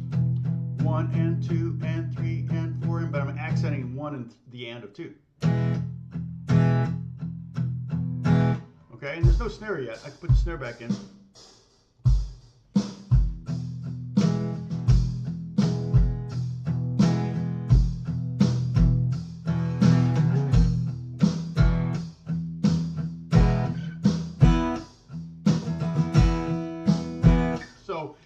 Again, I'm taking my cue, like I don't think I would play a 16th note feel over this.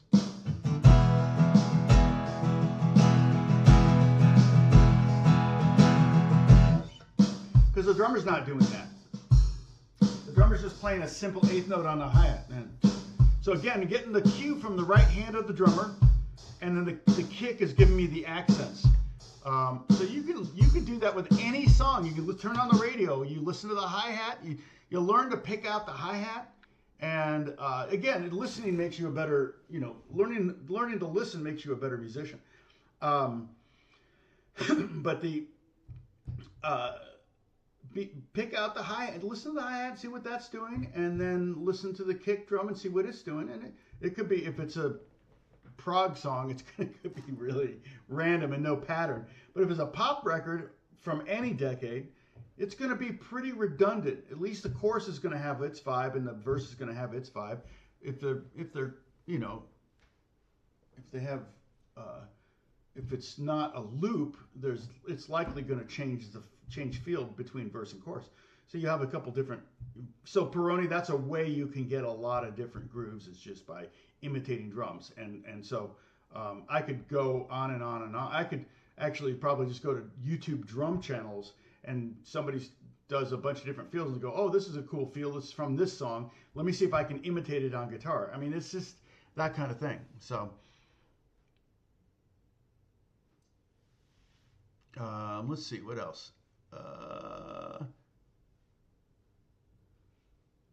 Oh, thanks, Quail. Quail's gone, but anyway.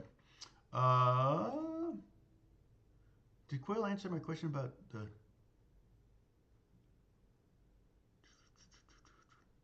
Oh, block. Oh, Dream Theater blocked your video in many countries. See, oh, yeah, you just put it on another platform. Yeah, there's other platforms. In fact, I don't know. Let's see, Rumble. I was on Rumble the other day because somebody suggested, like, there's no good teachers up there. I'm like, I wonder if I can just migrate all my videos to like another channel or another format like Rumble or what's the other one that's been around longer than YouTube? Used to get videos and I can't remember what it's called. I don't know. I mean, that's interesting. I don't know if YouTube would have a problem with that. I mean, technically, these are my videos. I own the copyright unless I'm playing someone else's song. So,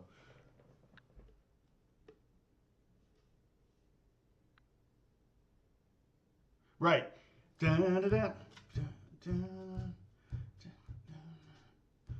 Yep. And it's funny because sometimes I'll strum 6 or 12/8. I'll start with an upstroke because if you do 12/8, it's 1, 2, 3, 2, 1, pop. So there's a snare hit on. Well, in 12/8, if you subdivide it 4 groups of 3, 1, 2, 3, 2, 2, 3, 1, 3, 2, 3, 4, 2, 3. You can think 1, 2, 3, 4, right? It's a big 1, 2, 3, 4 with subdivided triplets. So if you think that way, it's you can still do. If you start with an upstroke, then you have a downstroke on the 2 and the 4. Or if you were to count 1, 2, 3, 4, 5, 6, 7. Let's see, 1, 2, 3, 4, 5, 6, 7, 8, 9, 10. So 4 and 10, you have the big snare hits. Boom, pop. So, but if you're doing like a fast, like if I'm doing, let's see.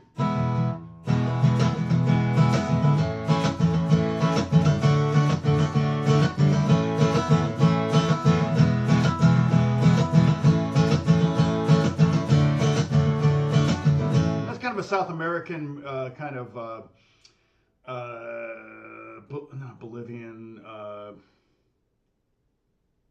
Peruvian kind of vibe, charango kind of thing. I start with an upstroke.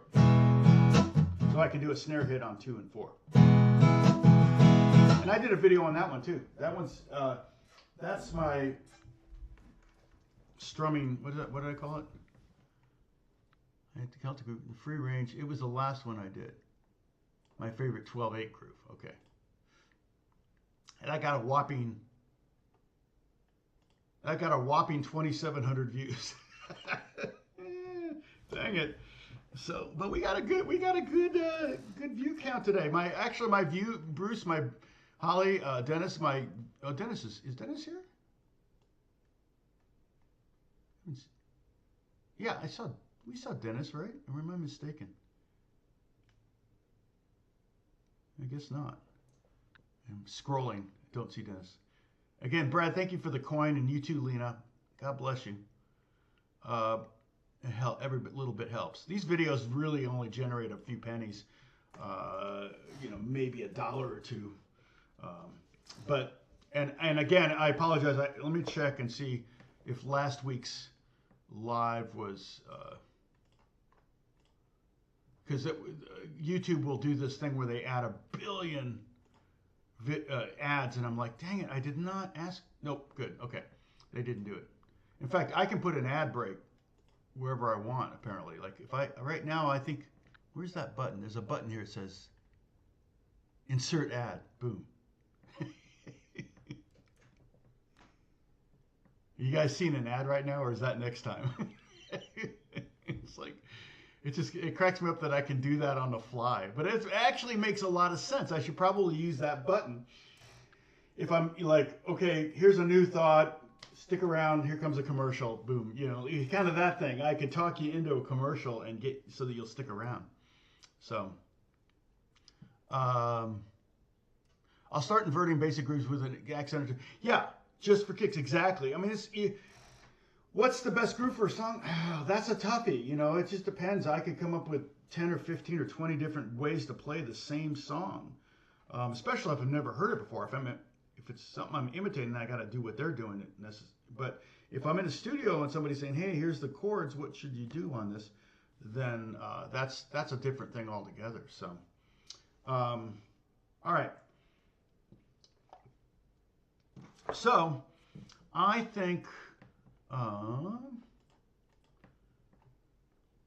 we've worked enough on this. I should do a video on this. I haven't done this one yet.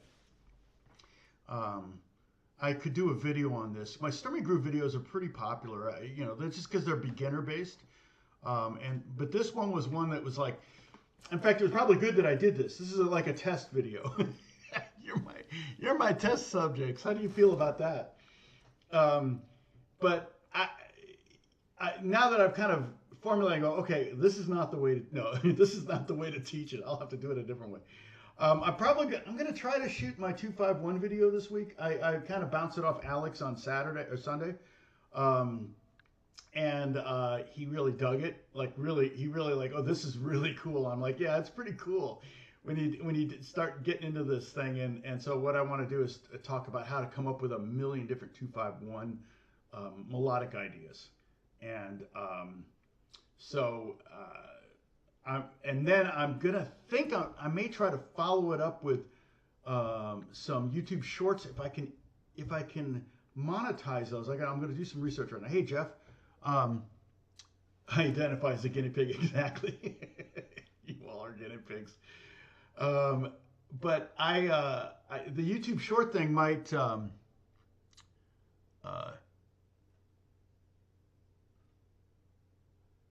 Oh yeah, I never put ads in the middle of a backing track. That's the stupidest thing. That's like, Holly, that's the worst. Yeah, you will, on any of my backing tracks, there'll be an ad at the beginning. There may be an ad if you get all the way to the end, but you'll have 10, 11, 12 minutes of nonstop. Because what's the point of a backing track? It's about you're working through something. You're really trying to break through a wall on something. You know, you're trying to come up with, you know, these scales, and all of a sudden it jumps to a commercial. It's like, that's like the worst thing. So yeah, I don't make a lot of money on even though a couple of my backing tracks are really pretty popular videos. If I had to sort my videos by most popular, which you guys can do too, videos, most views, obviously 7 Tips is the biggest, but the Bluegrass Jammin' G 100 beats per minute is 238,000 views. And I think even without the commercial at the beginning, I mean throughout, oh, that's not what I want. Yeah, have none during. I would never, not intentionally do that. I might accidentally do it. But revenue over the last, over the last month, I've made $20 off that video. So those videos, it makes sense to do. I don't do them, you know, I don't do them enough, but there's some that just are going to be popular and others that are not going to be. Yeah, so it's generated some revenue.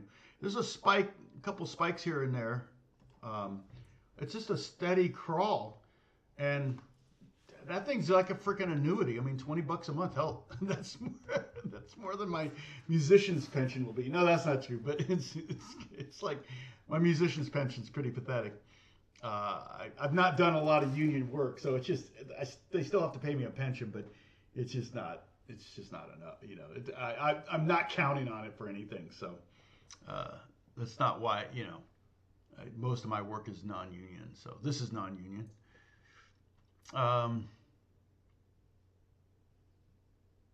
Yes, exactly, Holly. You're in the zone, and then yoink. There's the worst are the political ads. It's like, oh, please, we're gonna be done with those on Tuesday. That'll be a blessing. It's like YouTube's got to be making. I saw somebody say. I saw a news story. The guys that created YouTube sold it to Google for $1.5 billion, and they must have thought, "Man, we're rich." YouTube makes $1.5 billion every 10 days. Isn't that amazing? That's like what? That's crazy. I mean, they're set for life, of course. 1.5 billion. That's almost as much as the lottery right now. Okay, show of hands. How many bought lottery tickets this last week? I buy one occasionally, and as soon as I buy it, I regret it. I'm like, the fun part is thinking, what would I do with the money? And then the very next thought that comes into my head is, what would the money do to me? And that's like, oh yeah, no, I don't want to be that guy, where it's like you can just tell everybody to F off. I don't want to be that guy. I'd rather be poor and nice than rich and a jerk. And I know I'd be a jerk. If I were rich, I'd be a jerk. I just know it.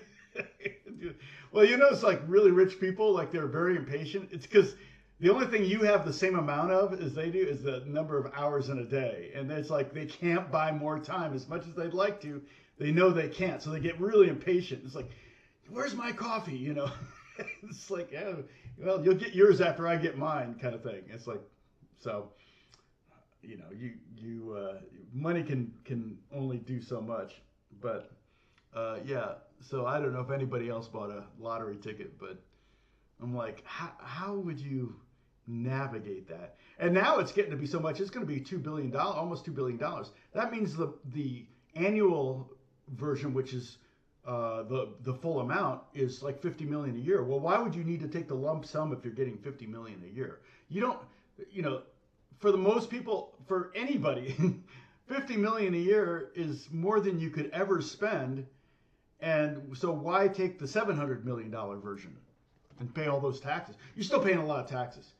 Ross Perot, I think it was funny because Ross Perot ticked off he was on a board of directors for General Motors or something, and he ticked him off, and maybe it was an oil company or something, but he ticked him off, and they paid him like $200 million to just leave. And he put it all into like Texas municipal bond funds. And bond funds, like if you like I have California bonds, and California bonds are California tax-free and federally tax-free, but they don't pay as good an interest as a taxable one. So you kind of have to weigh if it's worth it. A tax-free one might only pay 2.5%, whereas a taxable one might pay 3.5%. And so then you're like, okay, well, I'm not paying that much tax, so 3.5% is better. But and then the guy that created CD Baby, I forget his name, Sivers? Joel Sivers or Joel Silvers? I can't remember. My understanding, I read something that he said that he put, like, he got 40 million for selling CD Baby, and he put that in a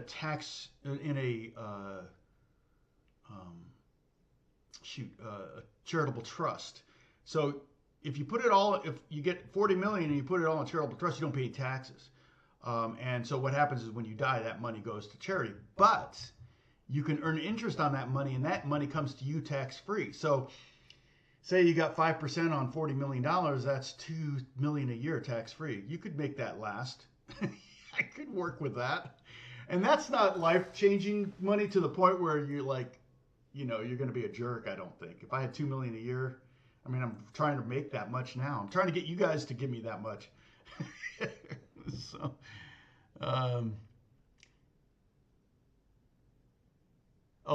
yeah, let's see. Everyone, boom, boom, boom. Was it?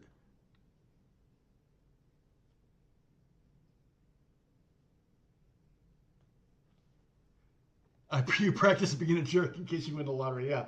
You kind of want to have a head start on that, because it really, practice makes perfect, right? You want to be the best jerk you can be. Actually, that would, the thing is, it would almost be fun to be just such a big jerk that you just You give everyone every day a story to tell. It's like I feel like and not that James Taylor's a jerk, but if you were James Taylor, and who's really good at doing this? It's uh, the guy from SNL. Second season, he didn't do the first season. He took over for Chevy Chase. Bill Murray. Bill Murray literally does this. He gives. It's like the coolest thing. It's the cool. That's like one of the coolest things. If you're a famous person, that you could actually do that. You can give all the people stories that they will tell the rest of their lives. And that's what there's a movie about Bill Murray doing all these crazy things. Like he'll just walk into somebody's house during a party, go to the kitchen, do the dishes, and then leave. Or he'll sit down with a band at a party and just play drums and then leave. Or he'll go into a bar and buy everybody a round of drinks and then leave. And it's like every one of those people now for the rest of their lives have a story to tell. And it's just like the coolest thing. 100 times a week, he got to tally. Yeah, Brian's all about the numbers. He's all about like, I got to get to 1,000 here. I got to get to 100 times being a jerk. Yeah, but you could technically be such a big jerk that you give people a story. I can't believe this guy was such a jerk, but I don't know. I couldn't do that. I'm the kind of person that I would try that for one day and I would end up in the hospital. Somebody would just. Oh, nice. Oh, this Saturday? You met Ronnie Wood. That's cool. Oh, because are they in town? Are they playing somewhere? Oof. I'm trying to think.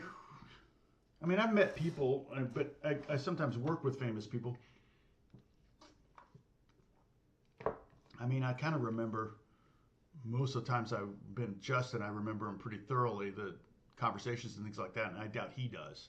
That's the thing is, with Bill Murray, he could have all these situations and he doesn't remember anything. It's like, oh yeah, did I do that? That sounds like something I would do, but he wouldn't remember it because it wasn't particularly unique for him. He was just being him. So, like Howard Stern, yeah, Howard Stern. I don't know what he's like in person. I know that I don't know if he's still left his house yet or not. He was like COVID paralyzed. He was not paralyzed like by COVID, but he just wouldn't leave the house. You had a crush? Nice. Crush on Ron Wood. Yeah, it's...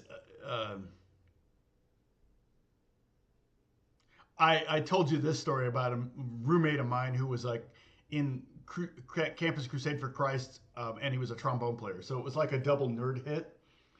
And he was in Colorado staying at a hotel, and he was in the jacuzzi with three musicians. And he was like, yeah, I was in a jacuzzi with this band. They told me their name. It was a weird name. It was like the Police or something.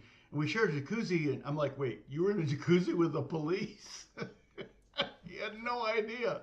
He just remembered the band name because it was so funny. He like shared a jacuzzi with the Police. I'm like, oh my gosh. So now I did have a 2-hour conversation with Giovanni Ribisi and had no idea who he was.